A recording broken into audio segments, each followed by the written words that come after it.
Hello, good morning, afternoon, or night, depending on where you might be around the world.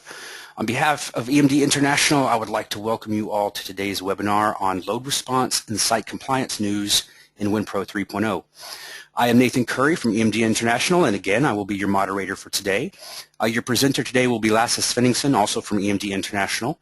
There are a lot of changes in this new version of windPRO. Therefore, we have been conducting a series of webinars each week for the last few weeks and ending today, covering the more in-depth changes. Here today in our final one, we will be covering the changes in the site compliance module, which includes load response and WAsP-CFD integration. The presentation itself should take probably about 30 minutes, and there will be a short question and answer session at the end, followed by a very brief survey, during which you will be able to request a trial license for the load response site compliance modules. As per usual, we ask that you please submit your questions in writing in the questions section to the bottom of your GoTo interface. You can expand the questions section by clicking on the little plus symbol there just to the left of the word questions, and then type your text in the window that appears there below that. Questions will be answered during the Q&A session at the end. Questions will not be accepted once the Q&A session has begun. However, if we do not get your question, no matter when you submit it, don't worry. We will be sending out a link to the Q&A summary of all submitted questions, as well as the recording link for this webinar to all attendees within the next 24 hours. So now I hand you over to Lasse Svenningsson for today's presentation. Please take it away, Lasse. Thank you, Nathan, and welcome everybody. So my name is Lasse Svenningsson, and I've been responsible for the development of the site suitability modules here at EMD. So the agenda of my talk today: first I'm going to give you an overview of the news in site compliance and the new modules, and then I'm going to show you how these things work in windPRO, how to actually use them. And then at the end, I'm going to go a little more in depth with the new module load response and some of the theory behind it. So the news in site compliance. Well, first of all, in windPRO 3, we have integrated results from WAsP-CFD fully in the main IEC checks, and we've also added a new method to use turbulence from either WASP engineering or WASP-CFD directly when there's no measurements of turbulence. And this method is less conservative than the one that has been there from the beginning. And this should help give more realistic results when there are no on-site measurements of turbulence. And finally, but definitely not least, we have integrated fatigue load assessments via the module called load response. And so talking about load response, what is load response? Well, first of all, it's the result of a publicly funded research project. So it's funded by something called the Innovation Fund Denmark. And the project has the title Optimized Integration of Load Calculations in Development and Design of Wind Farms. And so most of the work in this project has been conducted by Henrik Stensgaard Toft from Aalborg University. And so he has secured a very solid scientific basis for the methods that we have implemented in load response. But back to what load response actually is. So it's a fast and very easy to use method to do fatigue load assessments. It's a separate module, but it's fully integrated in the site compliance module, where we already do the IC checks. The module also comes with generic wind turbine models, but manufacturers can actually add their own turbine models in a quite easy way, which I'll show you in a short while. So site compliance is the module that will allow us to evaluate what we call the IC wind climate checks. Load response will transfer this these wind climate checks into actual loads on the wind turbine components. So looking at the modules, it looks something like this. So you have the site compliance here, and you have the IC main checks, the effective turbulence, wind shear, and so on. The problem here is that some of these checks are green, so there's some buffer, but other checks are actually red and exceeded, and some are partially exceeded and yellow. So really it's difficult to make a firm decision on whether this particular wind turbine class is suitable or not. So what you need to do is to estimate the loads, so the fatigue loads in this case, and this is what load response does. So it translates these wind climate checks into actual loads on the wind turbine components, in this case blade, tower, nacelle, and shaft. And as you notice, that load response here is actually just a new tab inside compliance. So with windPRO 3 we have 2 certifications. So site compliance was already certified, but we have renewed this certification, including also the CFD ability. And this has been done by TÜV Süd, the wind certification services in Regensburg. So just click here and show you the updated certificate. But also load response. We've had a very good process of having TÜV Süd certify the response surface method in load response. I'll get back to what this response surface method means. And that was the wind turbine load department in Munich. So here we have a draft certificate. So the final certificate will be released within a few days, and with that also in the next service pack the certified version of load response. Enough about certifications. So now let's have a look at how this works in windPRO. So by now most of you are hopefully familiar with the look and feel of the new windPRO 3. So this is a project which has 2 on-site masts and a layout with some, I think, 26 wind turbines.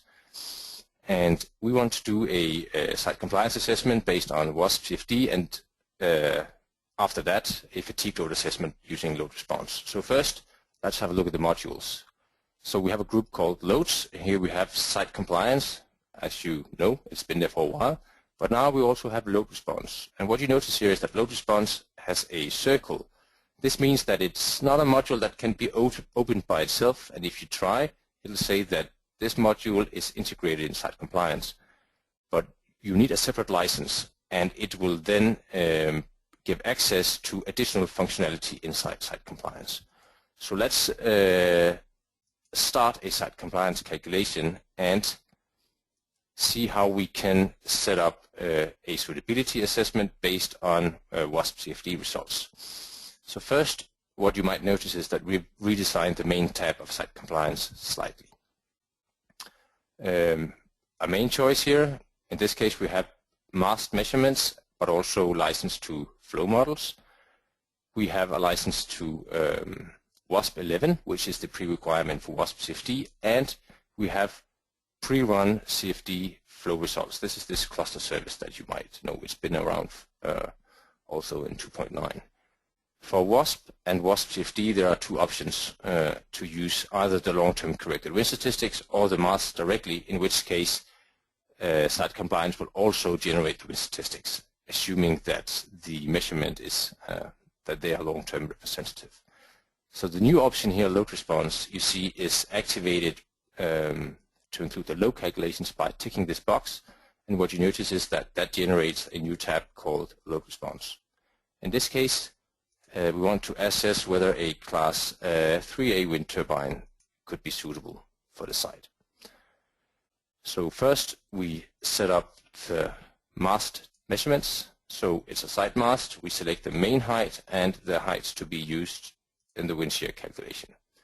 We have 2 masts, so we select both masts, and then we proceed to the WTDs tab, where we select the layout, which includes 26 new wind turbines. Next tab is where we decide which mast should represent which wind turbine position. And you see that the default link here is to use the nearest mast. Then we have the potential for a simple long-term correction, because in this case we are using the measurements directly. So let's assume that these data are long-term representative. Next tab here is a new tab. This is where we set up the WAsP-CFD results. So first step, and you might be familiar with this interface already because this is similar to what is already available in the PARC calculation setup. So first step here is to select the WAsP-CFD results. So they are in a folder called Online WAsP-CFD Results. In this case we have 2 CFD res files, so I select both and click Open. And I'm actually ready now to click Run WAsP-CFD and extract the raw CFD results. This will take a little while, so I'll hit Cancel, and I'll open a calculation where this is already done for the sake of speed. So you see here that my WAsP-CFD tab now has a green tick mark. What it does while it's running is simply to first call WASP to predict the wind distributions for each wind turbine position, and then also the flow inclination, turbulence intensity, and all these values are extracted from the CFD results. So let's proceed to the IC checks.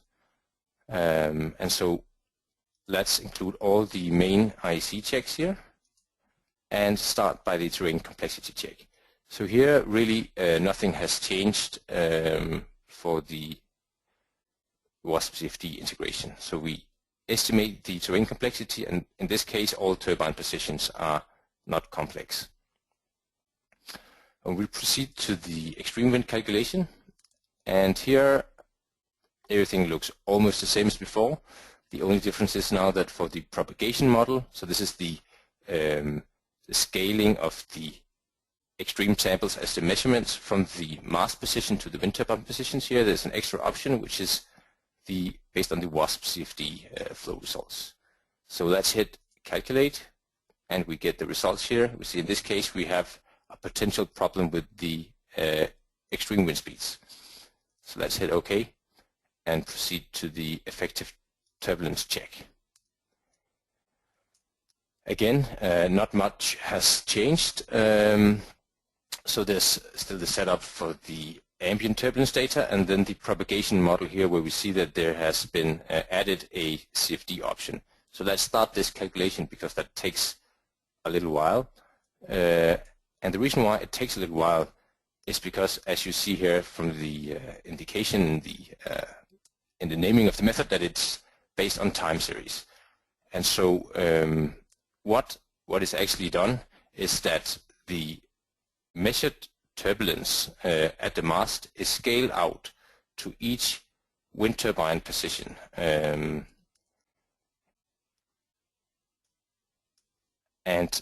in doing so, this is 52,000 sampled because we have 1 year of measurements. And the reason why this is done is that because this is based on CFD results. And so we might expect very large turnings of the wind, and these turnings cannot really be handled if we use the standard approach with binned turbulence, where we have 30 sectors. So we got the result finally, and everything for the results looks at it as it did before. I want to go back to the setup here and then emphasize another change. So let's add a new calculation and choose ambient turbulence from model. Let's assume that we don't have any on-site measurements. And now you see that there are more options here. So we can use the model turbulence from WASP-CFD directly. It says coefficient of variation equal to 0.2, and this is because for model turbulence there is no standard deviation. So there needs to be done some extra assumptions to establish that. And here the coefficient of variation of 20% is a typical assumption, which is realistic. Compared to the the one that was in the previous for WASP engineering, which you can see down here, where we have also the COV equal to 0.2, and also the traditional, which is the very conservative one. So let's hit calculate and evaluate the results. And so what you might notice is that for this case, this particular case, the result is indeed very comparable to the actual measurements. So let's shift back here. Of course, I cannot promise you that it will be just as accurate for all positions, but the point here is that on average, this new method is realistic, whereas the traditional one based on the DTU approach is on average very conservative. So let's click OK, and we see that we got a green OK here. So let's go to the wind distribution, and here we see that there's a new option here, WASP-CFD sector-wise variables. And so that's a fast one because that's already pre-calculated in the CFD setup. So that was a critical one. So here we got a significant exceedance. So let's proceed to the flow inclination. Also here we have a new CFD option. Let's click OK. In this case, because it's flat terrain, we have rather low inflow angles. So we proceed to the wind shear. And here there's an added option based on WASP-CFD. So this is simply the WASP-CFD prediction of wind speed distribution at the hub height and plus minus a half rotor diameter. So let's hit calculate, and we see that we have relatively high shears just below the IC limit, one turbine position exceeding the IC limit. So hence we get a warning here. So finally we do the air density check. So that takes a little while to load to check for the wind statistics, the temperature data. And here no changes have been made relating to the CFD. So we have also a minor exceedance here of the IC limit. So this is the outcome of the site compliance assessment. So for the fatigue-related main checks here, we have two cautions, so two partial exceedances. We have two greens, where there might be some buffer, and then we have a critical exceedance. So we would now like to know how these buffers and exceedances will compensate each other. And the way to do this is to proceed to the load response tab. And so the setup here is very simple. So first, choose a response model. In this case, we have the two generic one that comes with the module, one for rotor diameters larger than 90 meters and one for smaller rotors. In this case, let's take the larger one because that represents the turbine that I'm using. And then we select fatigue loads and we enter the setup here. And so there's a summary here indicating which climate parameters goes into the fatigue load assessment. So that's the effective turbulence, wind distribution, flow inclination, wind shear, and air density. And we can also see a list of the wind turbine components included in the generic models. So let's hit calculate, and you'd see that this is the fatigue load calculation for 26 wind turbine positions. Usually this takes quite a while. In this case, with the response model, it takes a couple of seconds. So this is an overview where you see a spatial view of the wind turbines, indicating with the green and red whether the design loads are exceeded. So in this case, they're all green and the design loads are okay. So let's go to the more detailed result graphs. Here we have the wind turbines on the x-axis and the load index. I'll get back to later on the definition of a load index. But the load indices, if they are below 100, everything is good. We can change this. So per default, it shows you the worst component. We could change to a particular component. Could be the blades and a particular cross section. Could be the tower. And we'd see that we immediately get the load indices for each turbine position. Let's go to the most detailed view, which is the result table. So here for each wind turbine position in the contracted view here, we see the worst cross-section or sensor, as it's called, and the worst load index. So they're all okay. but we can expand that to see first level here, the 4 components in this setup, and then we can expand that further to see the particular sensors or cross sections for each wind turbine.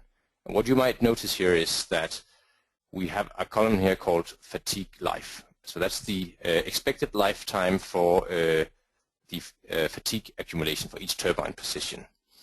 And so this can be used to assess the reduction of lifetime for an extension of a wind farm. So let's assume that I do a calculation for the existing wind farm, and then I do another calculation with the extension. And so the reduction in fatigue lifetime will be the difference of the 2 lifetime columns here. This is a very efficient way of assessing that particular reduction. So let's hit OK here, and what I want to show you at the end is how easy it is to implement your own wind turbines for in-house use. So this is important to stress that when a turbine manufacturer would like to implement his own turbines, this is for in-house use, and the turbine manufacturer will decide how that should be distributed. So there's a tool which is not available in the current release, but that will be that in the service pack. It's called Zip and Encrypt Load Response. And so the way that this works is that based on a recipe that the manufacturers can get from us, he needs to generate an XML file that describes the wind turbine setup and also the load calculations which they will need to perform, but they're all done in-house at the turbine manufacturer and will never leave their office. So first the XML file which defines the setup, I have one here, and then a MAT file, so that's a binary data format that contains the load calculation results. And I select that here. And this is basically the contents of the load response file. I'll get back to the theory later on. So the last box here is to determine which licenses should have access. So let's assume in this case I want to give myself access. So I have license number 1000 and then a user that has license number something. And then I hit pack and save load response file, and that will then save an encrypted load response file. So this is, let's call this my own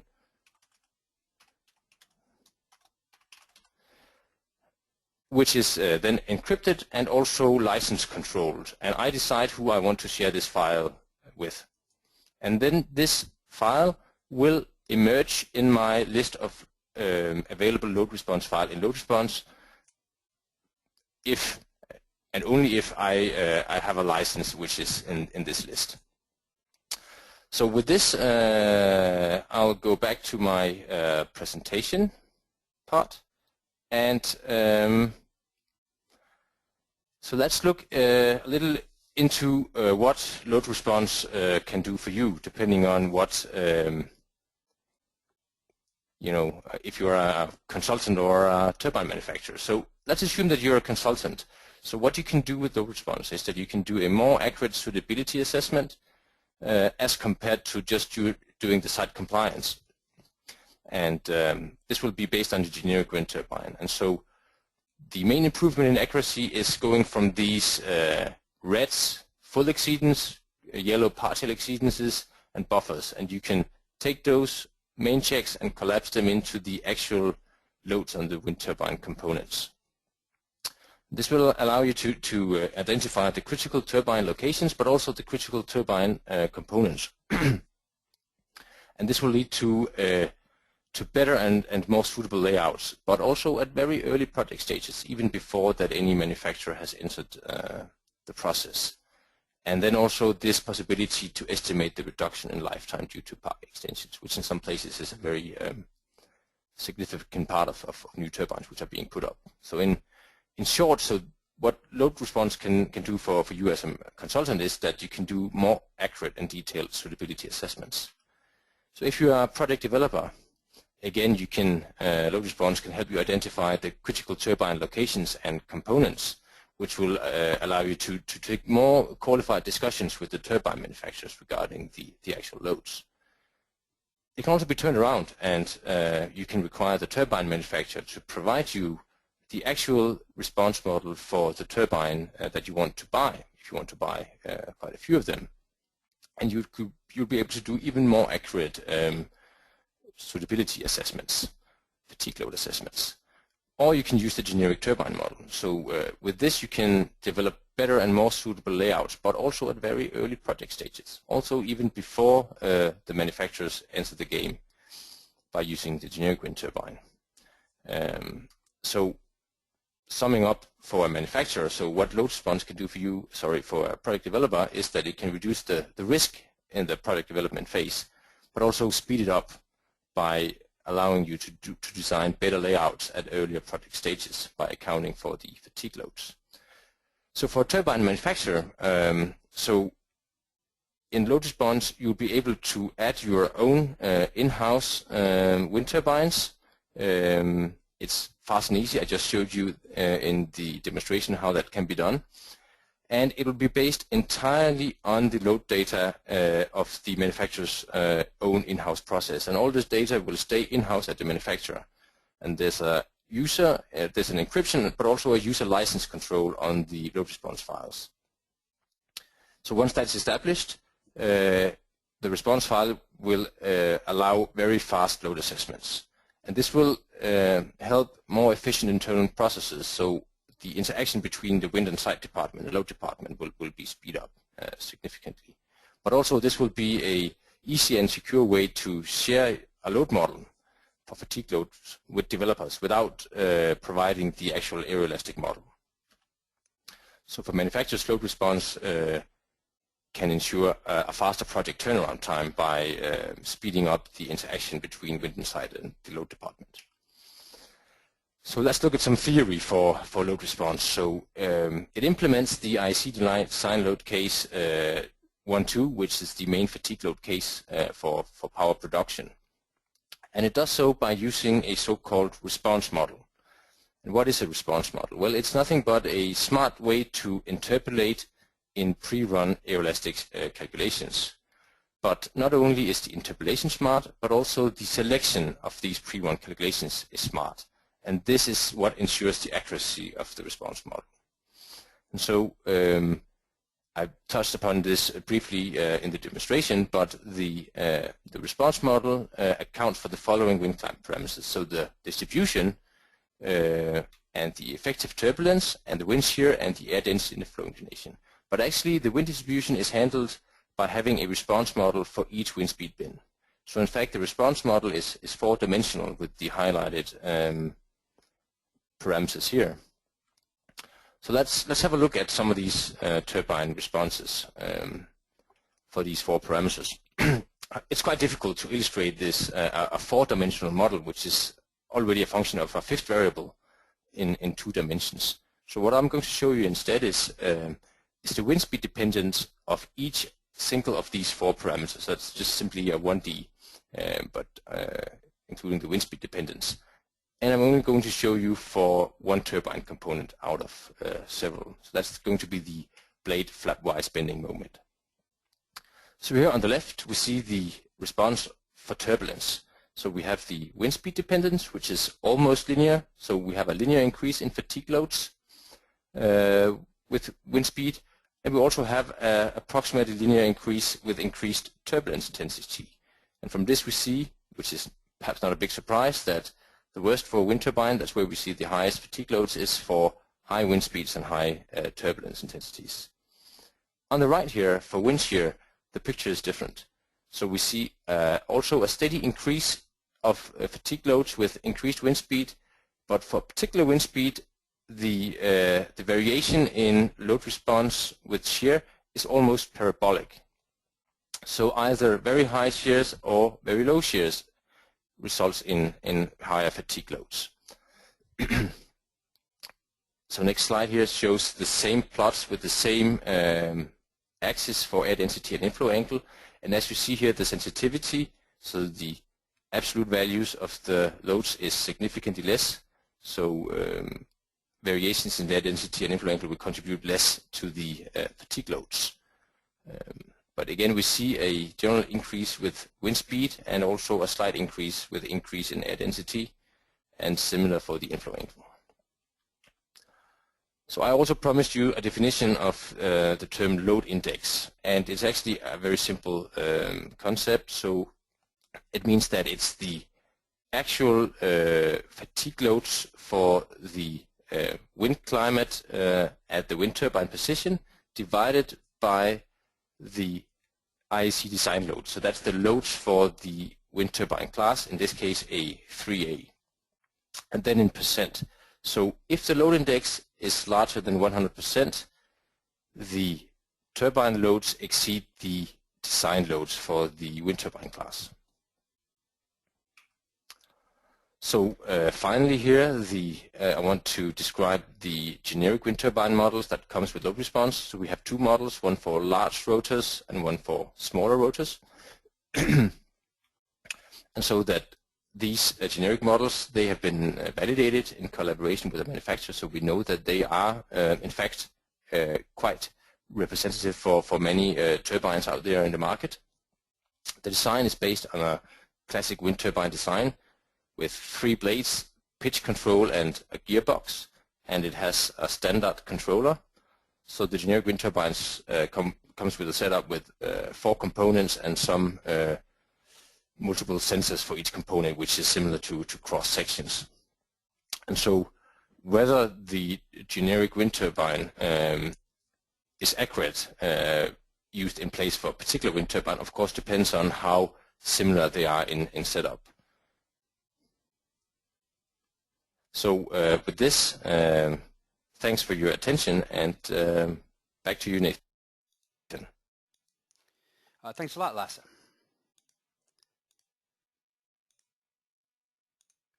Okay, that concludes the presentation portion of the program. All of your questions have been received by Lasse. We're going to give him a few minutes to look through the questions and gather his answers. In the meantime, I'd like to go over the ways in which you can contact us about the load response site compliance modules. You can see there on your screen the links to our knowledge base portion of our website. You can find information manuals, best practices, things of that nature, and all of the Q&A and recordings of our previous webinars, including this one starting tomorrow. Again, they're on the knowledge base portion of our website. For ordering, you can contact sales at sales@emd.dk or call them at the number that you see there in the middle of your screen. You can also order online on our website, also there at the link you see in the middle of your screen. The price for the over-the-counter price for the site compliance module is €1,250. As Lasse said previously, to have load response, a prerequisite is to have site compliance. So in order to have load response, you would need to pay for both site compliance and load response, and that would be €2,500. But feel free to contact sales. They can do special pricing depending on volume, depending on specific needs. So please ask any questions you have pertaining to purchasing. Please ask sales. If you have any questions of a technical nature, please send an email to our tech support hotline at support@emd.dk, and we will get back to you as soon as we can. So now I think I will hand it back over to Lasse to field some questions. So please take it away again, Lasse. Thank you, Nathan, and thank you all for the highly relevant questions. So I think I'll start out here with the question, do we need WAsP-CFD to use site compliance and or load response? And the question, the answer to this question is no. So I only show the site compliance calculation based on CFD here because that's a new feature in windPRO 3, but you can base your site compliance calculation on the mast measurements directly, or on a combination of mast measurements and WASP calculation, or WASP engineering, or WASP-CFD. And you can also do the calculation or the site compliance calculation when there are no measurements and simply base it on WASP calculation and a wind statistics. So site compliance is quite flexible. Whenever you can do the site compliance calculation, you can also do the load response calculation. So a question here, can I use the results of other CFD models inside compliance? And the answer here is no. At this point you can't use other CFD models than WAsP-CFD. However, we are working on a general import format of any that can be provided by any CFD code, and we will integrate that in the next version. So by the next version, you could use results from any CFD model. So a question here, if I want to use my own standard instead of the IEC standard, how can I edit the standard? Well, you cannot freely determine a standard. However, there is the possibility to use generic wind turbine classes. So you see that on the main setup tab of site compliance, where you can actually determine other design classes for mean wind speed and extreme wind speed and turbulence.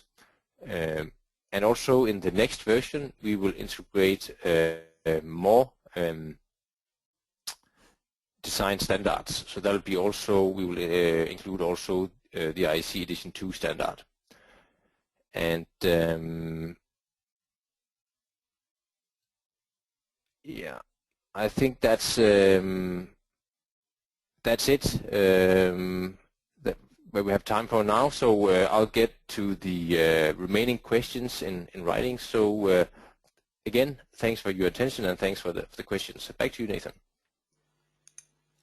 Thanks, Lasse. Appreciate that. And that's time for today's webinar on the load response and site compliance news in windPRO 3.0. When the webinar ends, a close button will pop up in your go-to interface. Please press that button and the survey will then open in your web browser. It is a very, very short survey that will not take you more than literally about 30 seconds of your time. You will have the ability there at the end of the survey to request a limited time trial license for the load response and site compliance modules. So I hope you've enjoyed the webinar, and please look forward to some more information from us in the next 24 hours, which includes the Q&A summary of all questions, whether Lasse got to your question or not, and to the link for the video of this webinar.